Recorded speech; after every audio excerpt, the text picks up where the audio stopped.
Hi friends, Swapna Khushboo चॅनलमध्ये तुम्हा सर्वांचे स्वागत आहे. फ्रेंड्स, आजच्या व्हिडिओमध्ये आज आपण अधिक मासाविषयी संपूर्ण माहिती जाणून घेणार आहोत.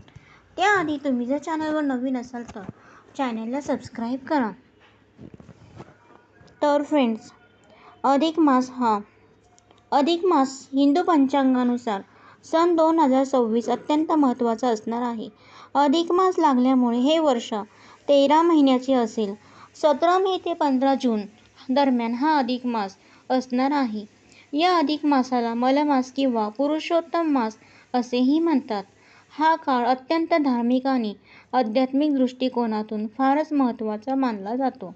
या अधिक मासात केलेल्या कर्माची फळं अनेक पटीने वाढली जातात. हिंदू पंचांगानुसार अधिक मास हा 13वा महिना दर 3 वर्षांनी येतो. या महिन्यात सूर्यसंक्रांत नसते, म्हणून हा महिना मलिन असा धोंड म्हणून मानला जातो. या महिन्यात कोणतेही मंगल कार्य केले जात नाहीत. जेव्हा एकच चांद्रमास दोनदा येतो तेव्हा पहिलेला अधिक मास आणि दुसऱ्याला शुद्ध मास असेही म्हणतात. चंद्र आणि सूर्य वर्षांमध्ये संतुलन राखण्यासाठी अधिक मास दर 3 वर्षांनी एकदा येत असतो. या महिन्याला धोंड्याचा महिना असेही म्हणतात. हा महिना भगवान विष्णूला समर्पित आहे. नकारात्मकतेला तुमच्या जीवनावर प्रभाव टाकून राहण्यासाठी किंवा रोखण्यासाठी या महिन्यात काही नियमांचे पालन केले पाहिजे. ते पुढीलप्रमाणे आपण बघूयात. अधिक महिना या पवित्र महिन्यात भगवान विष्णूच्या उपासनेला विशेष महत्त्व आहे. ओम नमो भगवते वासुदेवाय या मंत्राचा जप केल्याने मानसिक शांती आणि पुण्य याचा अत्यंत लाभ मिळतो. श्रीहरी विष्णूंनी सांगितल्याप्रमाणे या अधिक महिन्यामध्ये भूमिशयन व्रत करावे. म्हणजेच काय की बेडवर झोपायचे नाही, गादीवर झोपायचे नाही. संपूर्ण अधिक मास खाली फरशीवर सतरंजी, घोंगडी किंवा चटई टाकून त्यावर झोपायचे आहे. मग ते दुपारी झोपणे असो, रात्री झोपणे असो किंवा गादीवर किंवा बेडवर बसायचे नाही. अधिक मासात दान, जप, तप, पूजापाठ आणि गोमातेची सेवा करणे अत्यंत पुण्यकारक मानले जाते. तसेच अधिक मासात रामायण, गीता यासारख्या धार्मिक ग्रंथांचे दान करणे अत्यंत शुभ मानले जाते. त्यासाठी या महिन्यात आवर्जून दान केले पाहिजे. अधिक महिन्यात दानधर्मात तुम्ही वस्त्र आणि दीपदान करणे अत्यंत शुभ मानले जाते. विशेषतः अनंतांचे दान, दीपदान आणि काचेच्या भांड्यात मालपुवा दान करणे अत्यंत शुभ मानले आहे. अधिक महिन्यात अनारसे, बत्तासे, खारका, सुपारी किंवा फळं असतील तर ही 33 संख्येमध्ये सत्पात्र म्हणजे पात्रासह दान करायचे आहे. आता जावयाला दान देणे वेगळे. हे जे दान आहे ते आपण एखाद्या मंदिरामध्ये गुरुजींना किंवा एखाद्या गरजू व्यक्तीला तुम्हाला द्यायचे असेल तर देऊ शकतात. अधिक मासात एक वेळ जेवण करून सुद्धा तुम्ही अधिक मास पाळू शकतात, उपवास करू शकतात. या महिन्यामध्ये अन्नदान करू शकतात किंवा संपूर्ण धोंड्याचा महिना म्हणजे अधिक मासात गाईला गोग्रास खाऊ घालू शकतात. जोडपे भोजन म्हणजे एखादे जोडपे बोलवायचे आणि संपूर्ण अधिक मास त्यांना दुपारचे जेवण किंवा रात्रीचे जेवण आपल्याला घरी जेवू घालायचे किंवा तुम्ही एखादी सवाष्णी स्त्री बोलावू शकतात आणि तिला सुद्धा जेवण घालू शकतात. त्याचप्रमाणे अधिक महिन्यात आवर्ळी स्नान करू शकता, तीर्थस्नान करू शकतात. आता तीर्थस्नान तर आपण दररोज काही करू शकत नाही. मग काय करायचे? अधिक मास सुरू होण्याच्या अगोदरच पूजा साहित्याच्या दुकानातून गंगाजल आणून ठेवायचे आणि तुमच्या घराच्या आजूबाजूला कुठे एखादे तीर्थक्षेत्र असेल, तिथे नदी असेल तर त्या नदीचे पाणी घरी आणून ठेवायचे आणि संपूर्ण अधिक मास रोज अंघोळीच्या पाण्यामध्ये ते पाणी थोडेसे मिक्स करायचे आणि त्या पाण्याने स्नान करायचे आहे. या महिन्यात धरण, पारण, भोजन व्रत करू शकतो. म्हणजे एक दिवस जेवण करायचे, एक दिवस उपवास करायचा. हे व्रत पण तुम्ही करू शकतात किंवा आपण दुसऱ्या पद्धतीने देखील धरण पारण करू शकतो. ते म्हणजे दिवसातून फक्त एकदाच जेवण करायचे. म्हणजे आपण संध्याकाळी एकदा जेवण करायचे असे देखील करू शकतो. याबद्दल तुम्हाला सविस्तर. तसेच महाविष्णूंना आवळा अत्यंत प्रिय समजला जातो. म्हणून या महिन्यात काही जण आवळ्याच्या झाडाखाली आपले धार्मिक अधिष्ठान जपजाप्य सुद्धा आवर्जून करत असतात. तर काही जण या आवळ्याला कोरून त्यामध्ये तिळाच्या तेलाचा दिवा देवासमोर किंवा अगदी मंदिरात जाऊन देवासमोर लावतात. हे सुद्धा पुण्यकारक समजले जाते. या महिन्यामध्ये केली जाणारी काही लोकप्रिय व्रतं सुद्धा आहेत की जी आवर्जून वर्षानुवर्ष महिला करतात. तर त्यामध्ये हळदी कुंकू, स्वस्तिकचं व्रत, लाखोळी व्रत, त्यानंतर गोपद्म व्रत केले जाते.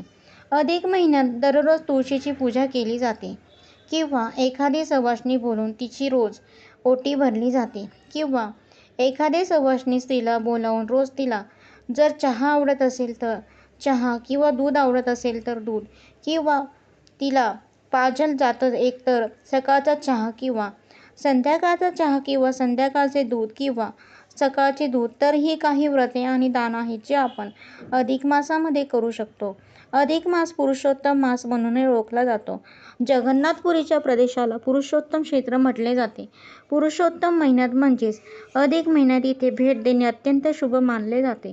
जर तुम्ही जगन्नाथाला भेट देऊ शकत नसाल तर जवळच्या तीर्थक्षेत्रामध्ये स्नान करा किंवा इतर नद्यांमध्ये स्नान करणे आणि मंदिरांमध्ये सेवा करणे हे देखील अत्यंत शुभ मानले जाते. या अधिक मासात आपल्या देवघरातील शालिग्राम मूर्तीसमोर संपूर्ण महिनाभर तुपाचा अखंड दिवा तेवत ठेवा. जर तुमच्याकडे शालिग्राम नसेल तर भगवान विष्णूच्या फोटोसमोर दिवा लावा.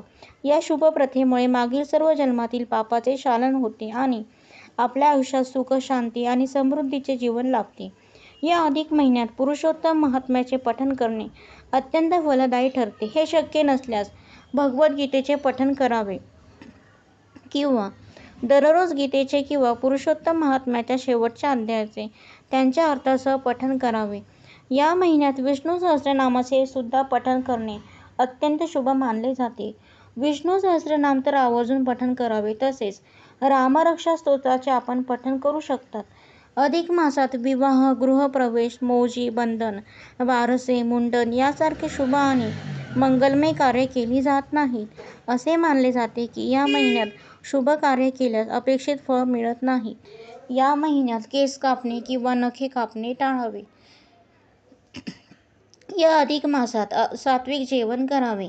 तामसिक पदार्थ जसे की कांदा, लसूण, मांस हे पूर्णपणे वर्ज करावे.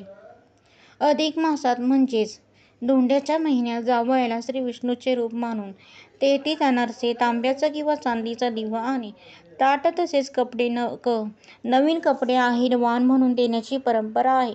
या प्रथेला ज्यालाच आपण धोंड्याचे जेवण असे म्हणतो. अधिक महिन्यात आवळा व तिळाचे उटणे संपूर्ण महिनाभर अंगाला लावून नंतर आंघोळ केली जाते.